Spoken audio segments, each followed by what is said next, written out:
जो हम लोग यहाँ पर देखेंगे यूपी बोर्ड कक्षा 12 की परीक्षा में पूछे जाने वाले दो बहुत इंपॉर्टेंट टॉपिक।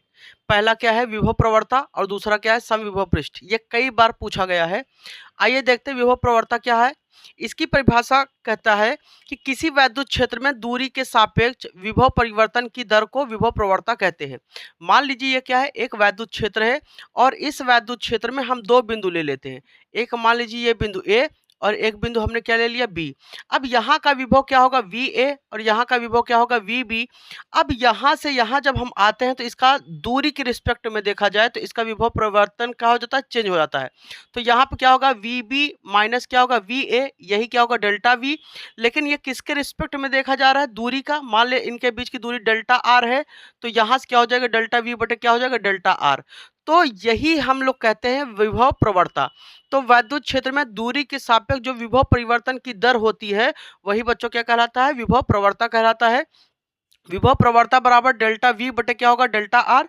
यही डेल्टा को हम लोग लिख सकते हैं डीवी। ये भी आपका चेंजिंग है, बस ये आपका बड़ा परिवर्तन को बताता है और ये स्मॉल चेंजिंग को बताता है। तो डीवी अपॉन डी आर।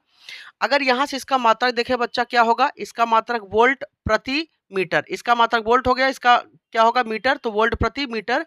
और विभव प्रवणता का एक और मात्रक होता है न्यूटन प्रति कूलाम होता है। आपसे कई बार पूछा गया है कि विभव प्रवणता एक कैसी राशि होती है, सदिश राशि होती है और इसका जो विमीय सूत्र होता है वो होता है एम एल टी पे -3 ए पे -1। ये क्या होता है विभव प्रवणता का विमीय सूत्र।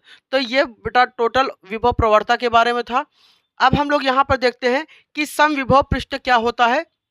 देखिए अगर कोई आवेश है तो उसके चारों ओर क्या होगा वैद्युत क्षेत्र होगा और उस वैद्युत क्षेत्र में ध्यान दीजिएगा कोई आवेश है उसके चारों ओर वैद्युत क्षेत्र होगा और उस वैद्युत क्षेत्र में हम एक पृष्ठ खींचते हैं। जैसे मान लीजिए ये एक धनात्मक आवेश है तो यहाँ से क्या होगी ये वैद्युत बल रेखाएं ऐसे निकलेंगी इससे और ये क्या हो गया वैद्युत क्षेत्र की दिशा हो गई। अब यहाँ पर इस वैद्युत क्षेत्र में एक हम पृष्ठ खींचते हैं और ये हमने एक पृष्ठ यहाँ पर खींचा और ये एक ऐसा पृष्ठ है जहाँ पर चाहे जिस जगह पे आप पॉइंट कंसीडर करिए, चाहे यहाँ पर चाहे यहाँ पर, इसके इस पृष्ठ के किसी भी बिंदु पर जो विभव का मान होगा वो क्या होगा सेम होगा, ठीक है ना। तो इसी को हम लोग कहते हैं समविभव पृष्ठ।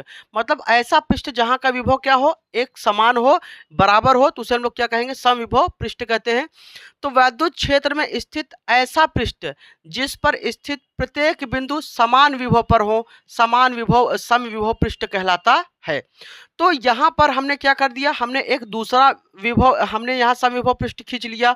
लेकिन अब याद रखिएगा इस विभव पृष्ठ पर चाहे जितने पॉइंट कंसीडर करेंगे यहाँ पर हर जगह क्या होगा विभव समान होगा। लेकिन ये पहला विभव पृष्ठ है ये दूसरा समविभव पृष्ठ है। तो पहले विभव पृष्ठ का अगर हम यहाँ का विभव लें और यहाँ का विभव ये दोनों आपस में समान नहीं हो सकते हैं। दो के दोनों का मान क्या होगा अलग अलग हमेशा होता है। तो हम कह सकते हैं कि अगला पॉइंट देखते हैं समविभव पृष्ठ के किन्हीं दो बिंदुओं के बीच विभवांतर क्या होता है शून्य होता है। अब मान लो भाई ये एक समविभव पृष्ठ है, यहाँ का विभव क्या है v है, यहाँ का विभव क्या है v है। क्यों, क्योंकि समविभव पृष्ठ है, यहाँ पे विभव क्या होगा समान।